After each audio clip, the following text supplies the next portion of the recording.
Ray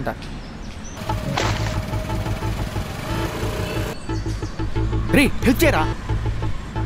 I'm sorry అండి, చూసుకోలేదు.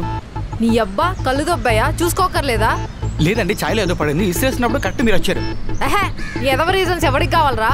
I'm sorry అండి, నోటికి వచ్చినట్టు మాట్లాడకండి. లేకపోతే ఏంట్రా, నేను ఒక ఇంపార్టెంట్ ప్రెజెంటేషన్కి వెళ్తున్నాను, మొత్తం నాశనం చేసావు. నీ వల్ల నా డే మొత్తం వేస్ట్ అయింది. అది కాదు, నేను కావాలని చేసినట్టు మాట్లాడతారేనండి. ఐఎమ్ సారీ అని చెప్తున్నాను కదా. ఎలా చేసినా కూడా ఇప్పుడు నేను తడిచిన బట్టలతో ప్రెజెంటేషన్కి ఎలా వెళ్ళాలి? నువ్వైతే వెళ్తావా? ఎతవా? సరే అండి, sorry sorry sorry sorry sorry సరిపోతుందా? ఎవరికి కావాలరా నీ బోడి సారీ? ఏంది ఏంట్రా, తప్పు చేసిందే కాకుండా ఎక్కువ మాట్లాడుతున్నావు. అమ్మాయిలతో ఇలానే మాట్లాడతావా? Waste fellow, useless fellow. అమ్మాయిలతో ఎలాగైనా మాట్లాడతాను, నీతో మాత్రం ఇలాగే మాట్లాడతా. ఎక్కువ మాట్లాడావంటే దవడ దొంగ నా కొడుక, చెత్త నా కొడుక, లోఫర్ నా కొడుక. ఆగు మామా నువ్వు. హలో భువనా, ఇలా చేస్తే నీకు అవకాశాలు ఎలా వస్తాయి? ప్రొడ్యూసర్లు డైరెక్టర్లు వెయిట్ చేస్తున్నారు, త్వరగా వెళ్ళు. వస్తున్నాను సార్. నీ పని చెప్తాను.